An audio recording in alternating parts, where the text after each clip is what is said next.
UP में योगी सरकार में कैबिनेट मंत्री आशीष पटेल ने यूपी एसटीएफ से अपनी जान को जब से खतरा बताया है, तब से दिल्ली से लेकर यूपी तक सियासी भूचाल आ गया है और इस बात पर मोहर लग गई है कि आशीष पटेल अब खुलकर योगी सरकार को चैलेंज दे रहे हैं और आर पार की लड़ाई के मूड में नजर आ रहे हैं। और इस बीच केंद्रीय मंत्री और अपना दल एस की राष्ट्रीय अध्यक्ष अनुप्रिया पटेल ने बैठक कर इस बात के संकेत दिए हैं कि ये मामला अब इतनी जल्दी शांत होने वाला नहीं है।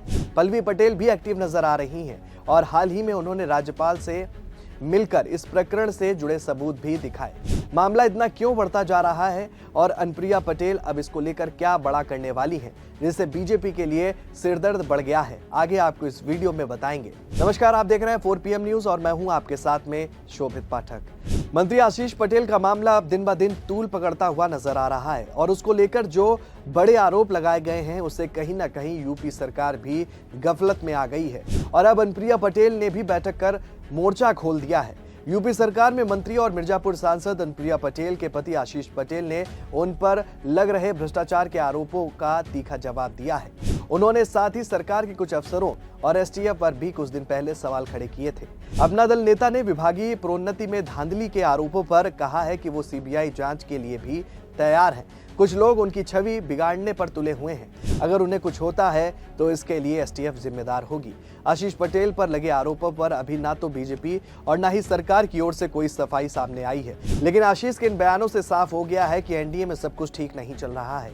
अगर ठीक चल रहा होता तो कोई कैबिनेट मंत्री अपने साथ किसी अनहोनी की आशंका नहीं जताता। आशीष पटेल का कहना है कि सरकार उन्हें सुरक्षा नहीं दे रही है। उन्होंने पहले कई बार सुरक्षा की मांग की है। उनका कहना है कि एसटीएफ किस तरह काम करती है ये सबको पता है, इसलिए उन्होंने लिखा कि दुर्घटना या षड्यंत्र हुआ तो इसके लिए एसटीएफ जिम्मेदार होगी। इससे पहले आशीष पटेल ने 16 दिसंबर को कहा था कि पीएम नरेंद्र मोदी जिस दिन आदेश देंगे मैं 1 सेकंड में इस्तीफा दे दूंगा। आपको बता दें कि अपना दल एस और बीजेपी में तकरार पहली बार नहीं हो रही है और इसकी शुरुआत लोकसभा चुनाव के बाद से ही हो गई थी। बता दें कि लोकसभा चुनाव में एनडीए को यूपी में मिली हार के लिए अपना दल एस की नेता अनुप्रिया पटेल ने 69,000 शिक्षकों की भर्ती में हुई अनियमितता को भी जिम्मेदार ठहराया था। उन्होंने 27 जून को मुख्यमंत्री योगी आदित्यनाथ को एक पत्र भी लिखा था और इसमें उन्होंने आरोप लगाया था कि सरकारी विभागों में हो रही भर्ती में एससी, एसटी और ओबीसी के आरक्षण नियमों का पालन नहीं किया जा रहा है। बीजेपी ने अनुप्रिया के आरोपों को खारिज कर दिया था, लेकिन अपना दल एस और बीजेपी में जारी हुई खटपट खत्म नहीं हुई थी और एक बार फिर ये सामने आ गई है। यूपी में अपना दल एस के 13 विधायक हैं, 1 विधान परिषद सदस्य और 1 लोकसभा सदस्य है। लोकसभा चुनाव में अपना दल का प्रदर्शन बहुत अच्छा नहीं रहा था। समझौते में जो 2 सीटें अपना दल एस को मिली थीं, उनमें से एक मिर्जापुर में पार्टी प्रमुख अनुप्रिया पटेल ही उम्मीदवार थीं और उन्हें बहुत मुश्किल से चुनाव जीता था। वहीं दूसरी सीट रॉबर्ट्सगंज में उनकी उम्मीदवार रिंकी कोल को हार का सामना भी करना पड़ा था।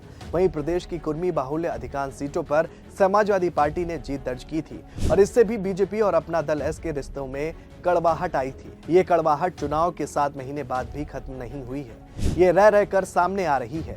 अगर ये कड़वाहट ऐसी ही चलती रही तो 2027 में होने वाले विधानसभा चुनाव में इन दोनों दलों को इसका नुकसान उठाना पड़ सकता है। अब आपको बता दें कि सपा से सिराथू की विधायक व अपना दल कमेरावादी की नेता डॉक्टर पल्लवी पटेल एक्टिव नजर आ रही हैं। वही इस मामले को तूल देती हुई भी नजर आ रही हैं। वहीं पल्लवी पटेल ने कल राज्यपाल आनंदीबेन पटेल से भी मुलाकात की थी।